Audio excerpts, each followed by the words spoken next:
Good morning, my dear students. My name is Sachin Pawar, and I hope that you all are safe at your homes and watching all the lectures of chemistry. Students, हम second chapter कर रहे थे। First lecture हमारा हो गया था, आज हम सेकंड लेक्चर करते हैं। तो आई होप कि आपने लास्ट लेक्चर बहुत अच्छे से देखा होगा, उसके नोट्स प्रिपेयर कर लिए होंगे। अगर आपने किसी बच्चे ने नहीं देखा है तो प्लीज़ आप पहले फर्स्ट लेक्चर ज़रूर देखें, उसके बाद ये सेकंड लेक्चर आपको करना है। और जिसने चैनल सब्सक्राइब नहीं किया है प्लीज़ चैनल सब्सक्राइब करें और बेल आइकन को प्रेस करें, जिससे कि आपको नोटिफिकेशंस नई वीडियोज़ के आते रहें। तो as you can see on the screen हम सेकंड चैप्टर कर रहे थे जिसका नाम है is matter around us pure. तो आज हम देखेंगे टाइप्स ऑफ सॉल्यूशंस, किस कौन कौन से बेसिस पे हम सॉल्यूशंस को कैटेगराइज कर सकते हैं। तो first is on the basis of size of solute particles, solute particles के साइज़ के बेस पे। ठीक है, तो these are three types of solutions on the basis of size of solute particles. Solute particles के size के according तीन type के solutions होते हैं। First is true solution, second is sol और कॉलॉइड, थर्ड इज सस्पेंशन। अब देखते हैं इन तीनों में डिफरेंसेस क्या होते हैं, कैसे हम इनको डिफ्रेंशिएट कर सकते हैं। So first is true solution. True solution is a homogeneous mixture और homogeneous solution, whereas sol or colloid is a heterogeneous and suspension is also a heterogeneous mixture. Okay, next point is size of solute particles is less than 1 nanometer. 1 nanometer is 10 raised to the power minus 9 meter. 1 nanometer is equal to 10 raised to the power minus 9 meter. So true solution के जो particles हैं, जो solute particles हैं, उनका size 1 nanometre के equal होता है। Whereas the size of solute particles of sol, sol के जो सॉल्यूट हैं उसका साइज पार्टिकल 1 नैनोमीटर से लेके 1000 नैनोमीटर के बीच में होता है। ऐसे ही सस्पेंशन में देखते हैं तो size of solute particles is more than 1000 nanometre. Suspension में size of solute particles 1000 nanometre से भी ज़्यादा होता है। Next, particles can not pass through filter paper. True solution के जो पार्टिकल्स हैं वो फिल्टर पेपर के थ्रू पास नहीं कर सकते हैं, वेयर एज सोल के जो पार्टिकल्स हैं they can pass through the filter paper. मतलब वो इतने छोटे होते हैं कि वो फिल्टर पेपर से पास कर सकते हैं। नेक्स्ट हम देखते हैं particles can not pass through filter paper. जो सस्पेंशन है उसके पार्टिकल्स भी फिल्टर पेपर से पास नहीं कर सकते। Next is true solution is a stable solution. कैसा सॉल्यूशन होता है? स्टेबल सॉल्यूशन होता है। Whereas sol, sol is stable and settle only on centrifugation. Sol जो है वो केवल स्टेबल होता है कब? सेंट्रीफ्यूगेशन में, उसके अलावा नहीं होता। वेयर एज सस्पेंशन की हम बात करते हैं, unstable and settle down on its own. अपने आप ही स्टेबल हो जा अनस्टेबल होता है और अपने आप से ही सेटल डाउन हो जाता है। तो अगर आपको कुछ समझ में नहीं आया तो अब आपको ये with the help of example समझ आ सकता है। ट्रू सॉल्यूशन की हम बात करते हैं तो उसके एग्जाम्पल जैसे कि solution of sodium chloride in water, जैसे आप नमक और पानी का सॉल्यूशन बनाते हैं या फिर शुगर को मिलाते हैं वाटर में, ठीक है, वो कम्प्लीटली डिजॉल्व उसमें हो जाती है, then it is a true solution. Sol की हम बात करते हैं तो जैसे मिल्क है आपका या फॉग है जिसके आर पार आपको इजीली नहीं दिखाई देता, इस टाइप का सॉल्यूशन क्या कहलाता है? सोल या कॉलॉइड कहलाता है। वेयर सस्पेंशन की हम बात करते हैं तो जैसे मडी वाटर हो गया, चौक हो गया या फिर स्मोक इन द एयर, जो कि हेट्रोजीनियस मतलब कंप्लीटली एक दूसरे में मिक्स नहीं होता है और उसका जो कंसंट्रेशन है वो through out the total solution same नहीं होता। नेक्स्ट हम बात करते हैं टाइप्स ऑफ कॉलॉइड्स। कॉलॉइड्स कितने टाइप्स का होता है? तो कॉलॉइड सॉल्यूशन जो है वो हम पढ़ चुके हैं अभी, कैसा मिक्सचर होता है? हेट्रोजीनियस मिक्सचर होता है। Colloid solution is a heterogeneous mixture और उसके दो फेजेस होते हैं। First phase is disperse phase and second one is dispersion medium. ये दो होते हैं। अब देखिए जैसे हमने जिस अभी सॉल्यूशन पढ़ा था उसमें हमने सॉल्यूट और सॉल्वेंट पढ़े थे। सॉल्यूट कौन होता था, जो कि कम अमाउंट में होता था, कम प्रोपोर्शन में होता था, ठीक है। सॉल्वेंट कौन सा होता था, जो ज़्यादा अमाउंट में होता था। ऐसे ही यहाँ पे डिस्पर्स फेस हम उसको बोलते हैं जो कि ऐसा कंपोनेंट जो कम प्रोपोर्शन में हो, और जो ज़्यादा प्रोपोर्शन में हो उसको डिस्पर्जन मीडियम बोलते हैं। आई होप किसी को कोई प्रॉब्लम नहीं होगी। Next, we will talk about Tyndall effect. So, Tyndall effect is the particles of colloid are large enough to scatter a beam of light passing through it and make its path visible. Thus, they show Tyndall effect.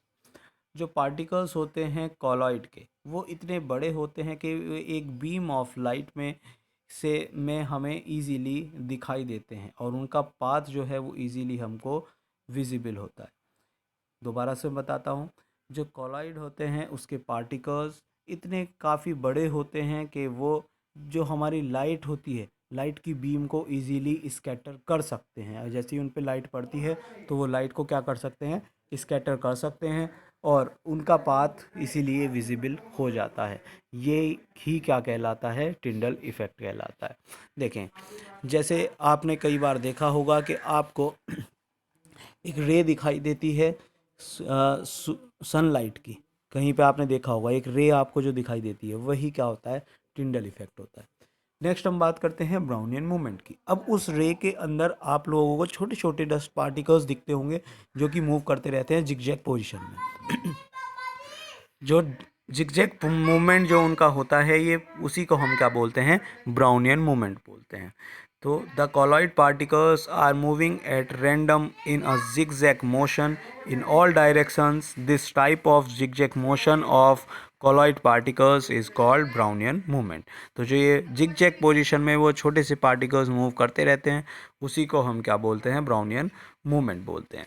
Next हम बात करते हैं कि हम कैसे on the basis of amount of solute हम solutions को divide कर सकते हैं। तो on the basis of amount of solute अगर हम बात करते हैं, कितना अमाउंट सॉल्यूट का डिज़ोल्व है, इसके अकॉर्डिंग तीन टाइप से हम सॉल्यूशन को डिवाइड कर सकते हैं।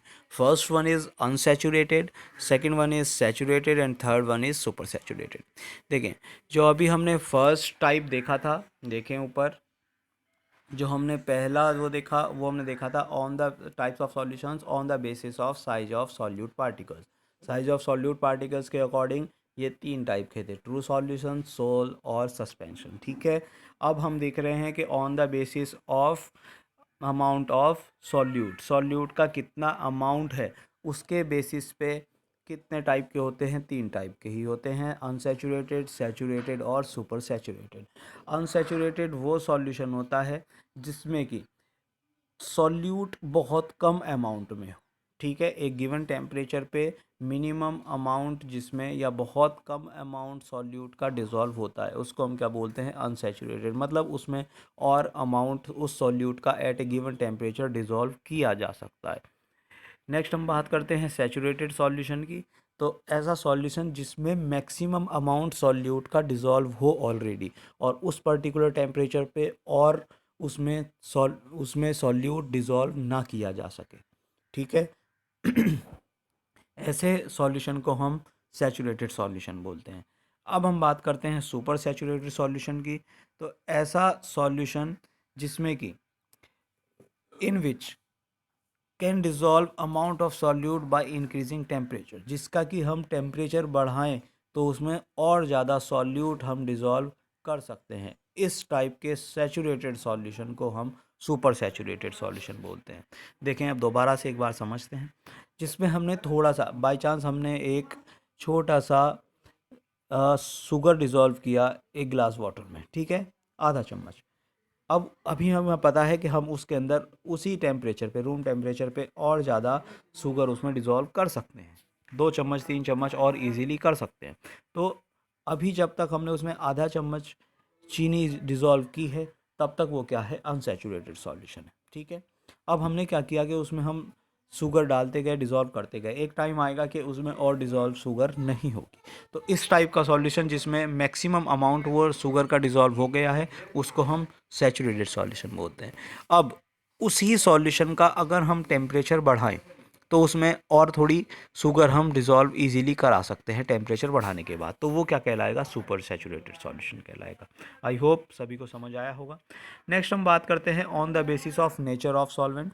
नेचर ऑफ सॉल्वेंट के बेसिस पे कितने टाइप के हो सकते हैं, दो टाइप के, एक्वस सॉल्यूशन और नॉन एक्वस सॉल्यूशन। ठीक है स्टूडेंट्स, ये भी इंपॉर्टेंट है। लगातार ये जो टर्म्स आप पढ़ रहे हो, ये आपको जब तक आप केमिस्ट्री पढ़ोगे, चाहे आप 12th तक या 12th के बाद ग्रेजुएशन में, ये टर्म्स आपको लगातार आती जाएंगी। तो इनको बहुत अच्छे से आप लोगों को समझना है, अच्छे नोट्स बनाने हैं। अगर किसी ने अभी तक चैनल सब्सक्राइब नहीं किया है तो प्लीज़ आप चैनल सब्सक्राइब करें, ताकि आपको ये सभी इंपॉर्टेंट चीज़ें टाइमली मिलती रहें और आपके पास नोटिफिकेशन आता रहे। देखते हैं, the solution in which the solvent is water. देखें, अभी हमने पढ़ा था कि सॉल्यूशन के अंदर दो चीज़ें होती हैं, सॉल्यूट और सॉल्वेंट। अब ऐसा सॉल्यूशन जिसमें सॉल्वेंट जो है वो क्या हो, वाटर हो, उसको हम क्या बोलते हैं, एक्वस सॉल्यूशन बोलते हैं। मतलब किसी भी चीज़ को वाटर के अंदर अगर डिज़ोल्व करा गया है तो वो सॉल्यूशन क्या कहलाता है, एक्वस सॉल्यूशन कहलाता है। Whereas the solution in which the solvent is other than water, water के अलावा और कोई भी सॉल्वेंट हो, ठीक है, किसी और चीज़ में डिज़ोल्व किया गया है, फॉर एग्ज़ाम्पल ईथर हो, एल्कोहल हो। ये ईथर एल्कोहल क्या होते हैं ये भी आप आगे 10th क्लास में पढ़ेंगे, ठीक है। उसी को हम क्या बोलते हैं, नॉन एक्वस सॉल्यूशन बोलते हैं, जिसमें सॉल्वेंट वाटर के अलावा और कोई होता है। ठीक है स्टूडेंट्स, आई होप आपको ये समझ आया होगा। आप इसका रिवीजन करें, आपका जो फर्स्ट लेक्चर था आप उसका भी रिवीजन करें, इसका भी रिवीजन करें। कोई भी प्रॉब्लम अगर आपको होती है, you can ask to me. ठीक है students, thank you, that's all for today.